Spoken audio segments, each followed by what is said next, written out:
मित्रों, आपका पेपर हमारे द्वारा आपके अकाउंट में सबमिट किया जा चुका है, परंतु यह सबमिशन की प्रक्रिया तब पूर्ण होगी जब आप अपने अकाउंट से इस पेपर को पूरी तरह चेक कर लेंगे। इसकी स्पेलिंग, ग्रामेटिकल एरर, कोई नया मैटर जोड़ना या घटाना, इस तरह की तमाम सारी चीज़ें जो हो सकता है सबमिशन में दिक्कत आ रही हो, तो आप अपने अकाउंट को लॉगिन करेंगे और जब आप सेव और डिक्लेयर करेंगे, तभी यह पेपर आगे बढ़ पाएगा। तो मैं इसका प्रोसेस आपको बताता हूँ कि यह पेपर आपको किस तरह से सेव और डिक्लेयर करना है। आप हमारी वेबसाइट पे जाइए www.socialresearchfoundation.com और उसके बाद आप यहाँ पर जाकर एक लॉगिन करेंगे। ये देखिए, ये लॉगिन अकाउंट है, यहाँ पे दिख रहा है आपको। और लॉगिन करने के बाद आप यहाँ पर जाएँगे और अपना ईमेल आईडी डालेंगे। जो भी आपका ईमेल आईडी यहाँ पे टाइप करना है, आपको अपना ईमेल आईडी टाइप कर देना है और तत्पश्चात आपको साइन इन करना है। आपके जैसे आपने अकाउंट बनाया था, आपके ईमेल पर एक पासवर्ड पहुँच जाएगा और उस पासवर्ड को जब आप साइन इन करेंगे, तो उसी पासवर्ड को, ओटीपी को वहाँ पर डालेंगे। ये यहाँ पे ओटीपी आ गया है, आप देख रहे होंगे।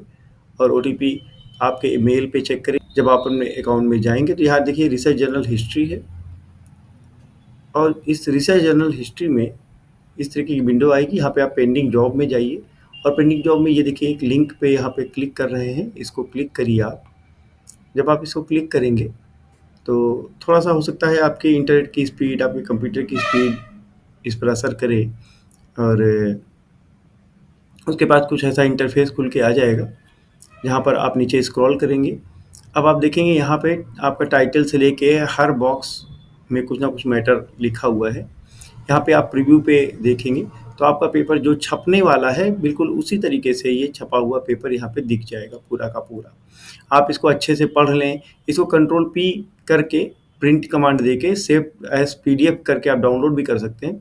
इसको पढ़ लीजिए और आपको कहीं गलती नज़र आती है, तो देखिए आप दूसरे विंडो पे यहाँ पर जाएँ और जाने के पश्चात कहीं पे आपको लग रहा है कि यहाँ पे कुछ गलती है, यहाँ पे कुछ हमको ठीक करना है, जहाँ पे भी जिस भी बॉक्स में आपको लग रहा है, आप यहाँ पे सेव करें और प्रीव्यू देखिए। ठीक है?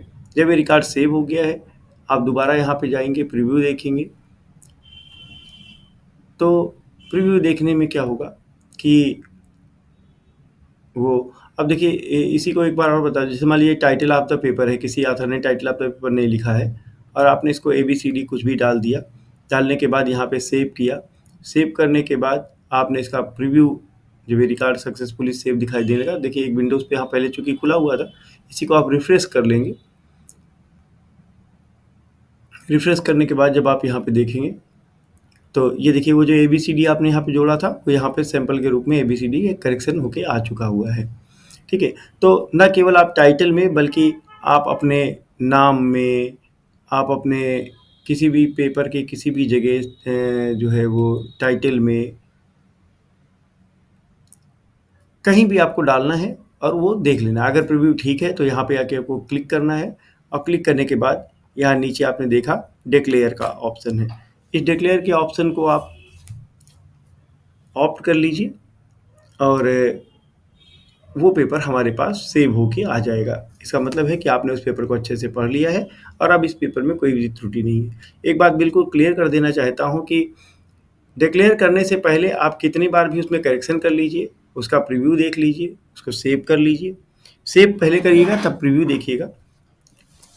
लेकिन यदि आपने एक बार डिक्लेयर कर दिया, वह पेपर डिक्लेयर होके हमारे पास आ गया, उसके बाद उसमें ना तो ऑथर के नाम में किसी भी स्तर पे उसमें करेक्शन की गुंजाइश नहीं रह जाती है और उसमें फिर वो करेक्शन नहीं हो पाएगा। इसलिए मेरा आपसे पुनः निवेदन है कि आप अपने पेपर को जब डिक्लेयर करें, तो डिक्लेयर करने से पहले आप कई स्तर पर उसका करेक्शन चेक कर लें, स्पेलिंग्स देख लें, ऑथर का नाम। कई बार हमारे कुछ ऑथर शिकायत करते हैं कि भाई एक ये सेकंड नाम हटा दीजिए या एक सेकंड नाम जोड़ दीजिए, गाइड के नाम में डॉक्टर नहीं लगा हुआ है, आप लगा दीजिए। हम आपको इस पर बताना चाहते हैं कि हम इंटरनेशनल रिसर्च जर्नल्स के नॉर्म्स के तहत किसी भी तरीके से गाइड के या ऑथर के या को ऑथर के नाम के आगे श्री, श्रीमती, डॉक्टर, प्रोफेसर इस तरह का कुछ भी नहीं लगाते हैं। तो आप भी ना लगाएं, क्योंकि आपने अगर यहाँ पर कुछ ऐसा प्रीफिक्स लगाया हुआ है, तो हम पब्लिकेशन के दौरान उनको वहाँ से डिलीट कर देंगे। आपको अच्छे से करेक्शन करना है और हो सकता है कि यहाँ पे जैसे अभी आप सामने स्क्रीन पे देख रहे हैं थोड़ा-सा टाइम लग रहा है डिक्लेयर होने में, तो हो सकता है आपकी स्क्रीन में ऐसा डिक्लेयर होने में थोड़ा-सा टाइम लगे। टाइम लगने की कोई बात नहीं, थोड़ा-सा टाइम लग गया है तो उसको वो चूँकि इंटरनेट की भी प्रॉब्लम हो सकती है। पूरे भारत से लोग हमारे साथ काम कर रहे हैं, तो हो सकता है इसी एक ही वक़्त पे बहुत सारे लोग काम कर रहे हों, तो इसलिए भी डाटा जो है वो सेव होने में थोड़ा-सा समय लग सकता है। लेकिन उसके बाद भी आपको थोड़ा-सा धैर्य के साथ यदि आप हमारे साथ रहेंगे, तो मुझे उम्मीद है कि वो काम हो जाएगा आपका।